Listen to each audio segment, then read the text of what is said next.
Hello, good morning, friends. Today we are going to learn how to translate English to Marathi, Marathi to English. मित्रांनो, पहा इंग्रजी करा आपल्या मुठीत. How it is possible sir? हे शक्य आहे? Yes, it is possible.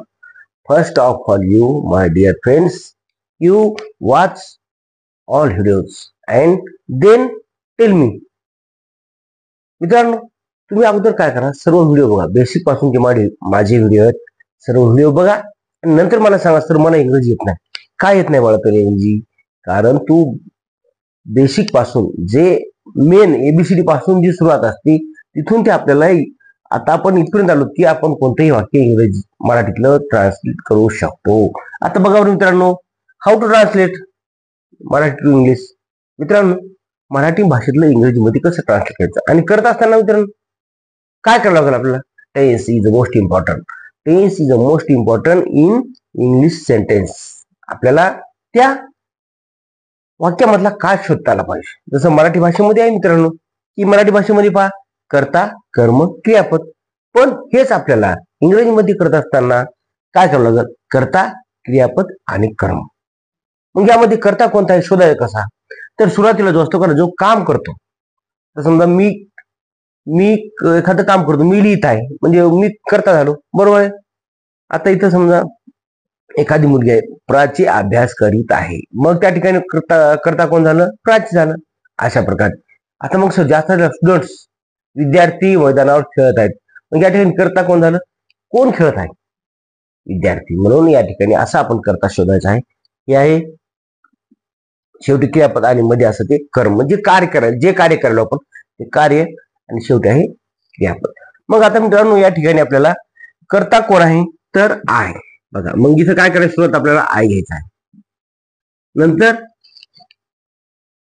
आता आय घेतल्यानंतर मित्रांनो आपल्याला पुढे काय घ्यायचं आहे? मग यासाठी काय घ्यायचं? I am, I is, I am. Very good. पहा I am so happy today. पहा आय एम.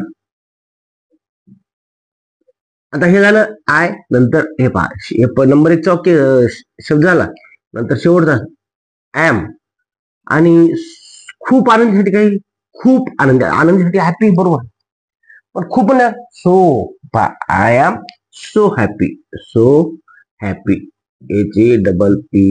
पहा का इथपर्यंत तुम्हाला समजलं का? बघा आय साठी मी घेतलं, इंग्लिश साठी आय, नंतर आय साठी एम, आणि खूप आनंदीसाठी सो हॅपी. आणि कधी बाळा? फेन टुडे. TODAY. एवढ्या सरळ साध्या सोप्या भाषेमध्ये मी तुम्हाला सांगत असतो. त्यामुळे मित्रांनो जर कोणी नवीन असेल तर नक्की चॅनलला सबस्क्राईब करा. व्हिडिओ आवडला तरच, नाहीतर कसं आहे आम्ही म्हणतो म्हणून नाही. माझ्या वर्गातले इयत्ता 2री पासूनचे विद्यार्थी असं इंग्रजी बोलतात जास्त, वाचतात, लिहितात. ही प्रॅक्टिस आहे. प्रॅक्टिस शिवाय काही खरं नाही. म्हणून प्रॅक्टिस मेक्स मॅन परफेक्ट. लक्षात ठेवा. कोणतीही गोष्ट करायची म्हणलं तर सारखं सारखं त्याला हे करावं लागतं, प्रॅक्टिस करावं लागतं. आता हे समजलं आय एम सो हॅपी. तुझं दुसरं वाक्य सांग मला. मुले पावसात खेळत आहेत. नंबर 2 दुसऱ्या प्रकारचा जो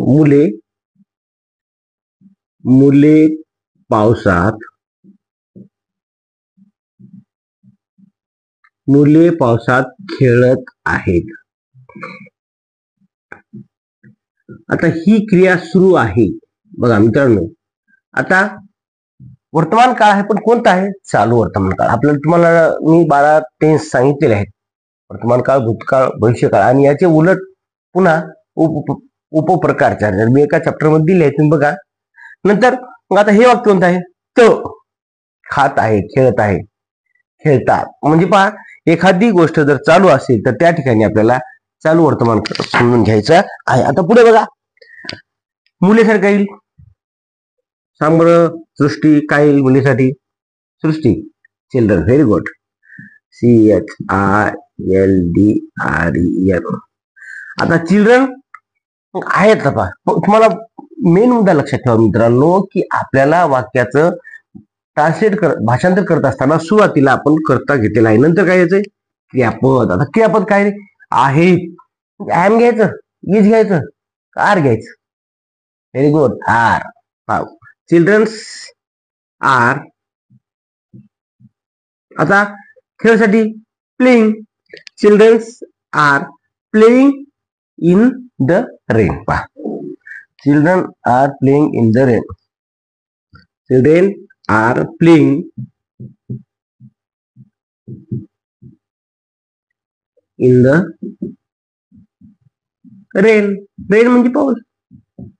पहा, मुले पावसात खेळत आहेत. आता इथं इज एम घेता येते का? नाही. जेव्हा एखादा करता असेल, एकवचनी करता असेल तर आपण त्या ठिकाणी एम किंवा इज घेतो, पण या ठिकाणी अनेक असेल तर आर घेतो, आणि होते असेल तर वेअर. सोपा मित्रांनो. साध्या साध्या गोष्टी आपल्याला या ठिकाणी नोंद करून घ्यायच्या आहेत. तर पुढचा सांग ध्रुवा. कुत्रे भुंकत आहेत. पहा, सोपे सोपे वाक्य आहेत. कुत्रे भुंकत आहेत. आता हे तुम्ही तर मला वाटते माझ्या विद्यार्थ्यांनी पाठीमागच्या जे हुशार आहेत त्यांनी केलं असं. पहा, त्यांना सोपे शब्द माहित आहेत म्हणून काय डॉग्स, कुत्र्यासाठी आपण काय घेणार? डॉग्स. आता एक कुत्रा असलं तर डॉग, पण कुत्रे म्हणल्यामुळे येस लावा, डॉग्स. बरोबर आहे. आणि आता कुत्रे म्हणलं की अरे झालं, मग इथं आहे साठी काय? कुत्रे भुंकत आहेत. हे काय काही तर नाही, तर लिहायचं राहिलंय, म्हणजे अनेक असल्यामुळे आपल्या या ठिकाणी आहेत लिहायचं आहे. Dogs are barking.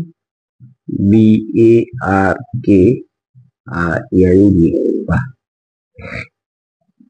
Dogs are barking. आता चौथा वाक्य, सुनीता कपडे धुत आहे. आता पहा, सुनीता कपडे धुत आहे. याला कसं लिहिणार सर? ही क्रिया सुरू आहे का झाली का होणार आहे? बरोबर आहे, सुरू आहे. पहा, ही क्रिया सुरू आहे, मग काय लिहिणार आपण? आधी करता शोधा. ऑब्जेक्ट कोणता आहे? सुनीता. मग इथं नाव लिहा ना सरळ.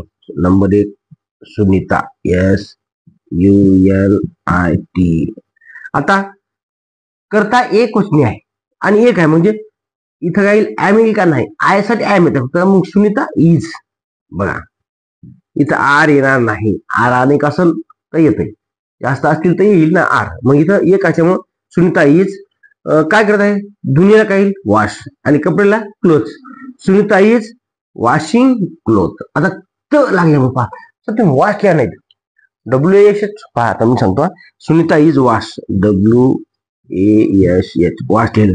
पण जेव्हा एखादी क्रिया लागते, क्रिया सुरू असते, तेव्हा आपल्याला क्रियापदाचा कोणता फॉर्म येते? ज्या ठिकाणी ING लागते. बरोबर आहे. मग त्या ठिकाणी Sunita is washing, WASHING, washing clothes, CLOTHES, clothes. पहा, सुनीता इज वॉशिंग क्लोथ्स. आता पुढचं घ्या, 5 नंबरचं वाक्य. सांग मला काय? प्राचीने गृहपाठ पूर्ण केला. पहा, माझ्या वर्गातली सर्वात हुशार विद्यार्थी प्राची आणि सृष्टी. पहा, मग प्राचीन, मग काय लिहिल मी इथं? प्राचीने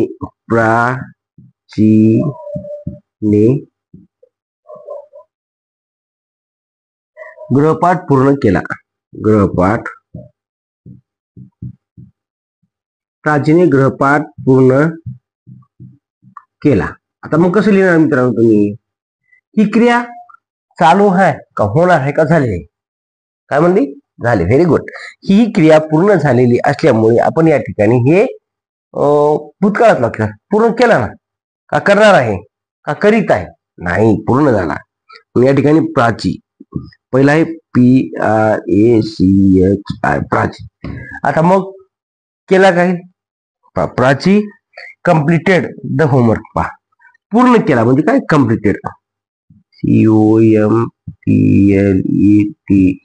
कम्प्लिटेड. पहा, पूर्ण केला म्हणजे कम्प्लीट. पहा, Prachi complete homework.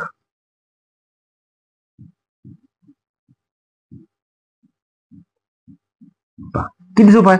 Prachi completed homework. The homework लिहा. द, प्राची कम्प्लीट द लिहावं लागेल आपल्या ठिकाणी. Complete the homework.